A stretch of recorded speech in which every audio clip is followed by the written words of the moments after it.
దేవుని నామంలో మీ అందరికీ శుభములు తెలుపుకుంటున్నాను. అందరూ కూడా సంతోషంగా ఉన్నారని అనుకున్నాను. నిన్నటి దినమున అందరూ కూడా దేవుడు ఆలయంలోకి వెళ్ళి ఆయన స్తుతించినారు, గణపరిచినారని నమ్ముచున్నాను. మరి welcome to reading the Bible with me day 23. మరి నాతో పాటు మీరు కూడా బైబిల్ చదవడానికి సిద్ధంగా ఉన్నారా? రండి కలిసి చదువుకున్నాం. ఈరోజు మనం చదువుకునే చాప్టర్ సామ్స్ 19th చాప్టర్. నాతో పాటు కలిసి చదువుతారా? ఆకాశములు దేవుని మహిమను వివరించుచున్నది, అంతరిక్షము ఆయన చేతి పనిని ప్రచురించుచున్నది. పగటికి పగలు బోధ చేయుచున్నది, రాత్రికి రాత్రి జ్ఞానము తెలుపుచున్నది. వాటికి భాష లేదు, మాటలు లేవు, వాటి స్వరము వినబడదు. వాటి కొననూలు భూమి అంతటా వ్యాపించి ఉన్నది. లోక దిగంతముల వరకు వాటి ప్రకటనలు బయలువెలుచున్నది.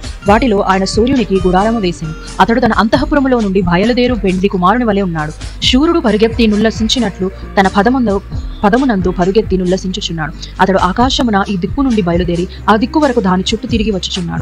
అతని వేడి మీదికి మరుగైనది ఏదియూ లేదు. యెహోవా నియమించిన ధర్మశాస్త్రము యథార్థమైనది, అది ప్రాణమును తెప్పరిల్ల చేయును. యెహోవా శాసనము నమ్మదగినది, అది బుద్ధిహీనులకు జ్ఞానము పుట్టించును. యెహోవా ఉపదేశములు నిర్దోషమైనవి, అవి హృదయమును సంతోషపరచును. యెహోవా ఏర్పరిచిన ధర్మము నిర్మలమైనది, అది కనులకు వెలుగునిచ్చును. యెహోవా యందైన భయము పవిత్రమైనది, అది నిత్యము నిలుచును. యెహోవా న్యాయవిధులు సత్యమైనవి, అవి కేవలము న్యాయమైనవి. అవి బంగారు కంటే విస్తారమైన మేలి బంగారం కంటే కోరదగినవి. తేనె కంటేనూ జుంటి తేనె ధారల కంటేనూ మధురమైనవి. వాటి వలన నీ సేవకుడు హెచ్చరిక నుండును, వాటికై గనుకరుట వలన గొప్ప లాభం కలుగును. తన పొరపాటులను కనుగొనడ గల వాడెవడు? నేను రహస్యముగా చేసిన తప్పులు క్షమించి నన్ను నిర్దోషినిగా తీర్చును.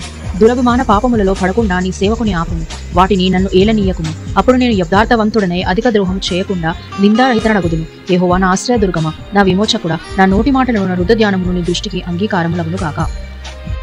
కలములతో రాయగలమా, కవితలతో వివరించగలమా? నీ చేతి పనిని ఏ విధంగా వివరించగలుగుతాం యేసయ్యా నాయనా? ఆకాశము దేవుని మహిమను వివరించుచున్నది, అంతరిక్షము నీ చేతి పనిని ప్రచురించుచున్నది. పగటి వేళకు పగటి బోధిస్తున్నది, రాత్రి వేళ రాత్రికి బోధిస్తున్నది. వాటికి భాష లేదు, వాటికి మాట లేదు, అయినా సృష్టి అంతా, యావత్ సృష్టి అంతా యెహోవాను స్తుతిస్తున్నాయి. ఈ ఫస్ట్ వర్సెస్లో 6th verse వరకు దేవుడు సృష్టించిన సృష్టి ఆయనను పొగుడుతూ ఉంది, ఆయనను స్తుతిస్తూ ఉంది, ఆయనను ఘనపరుస్తూ ఉంది. యెహోవా ధర్మశాస్త్రము సంపూర్ణమైనది, ఆయన ఆజ్ఞలు నమ్మకమైనవి, సరి అయినవి.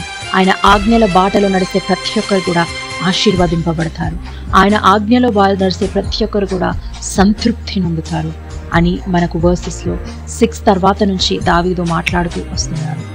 దేవుడు ఉపదేశములు నిర్దోషమైనవట, ఆయన ధర్మము నిర్మలమైనదంట.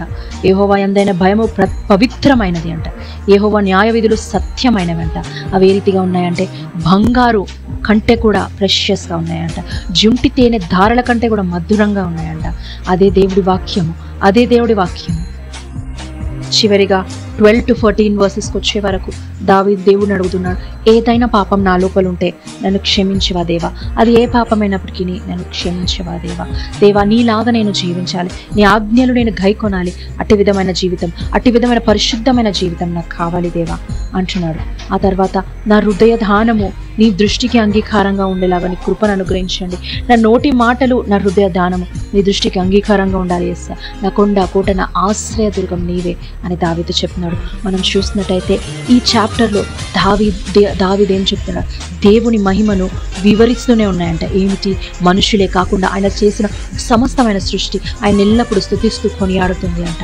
ధర్మశాస్త్రము సంపూర్ణమైనది, ఆయన ఆజ్ఞలు సరి అయినవి. ఆయన ఆజ్ఞలు విన్నప్పుడు మనం సంతృప్తి పొందుదాం, ఆయన ఆజ్ఞలు విన్నప్పుడు ఎన్నడూ కూడా మనము సిగ్గుపరచబడము అంటున్నారు. ఆ తర్వాత వాక్యంలో దేవా నా ధైర్యము, నా కొండ కోట, నా ఆశ్రయదుర్గము నీవే, నన్ను ఆదుకొను దేవుడవు నీవే అని అంటున్నాడు దావీదు. ఎంత గొప్ప వాగ్దానం కదా, ఎంత గొప్ప జీవితం దావీది.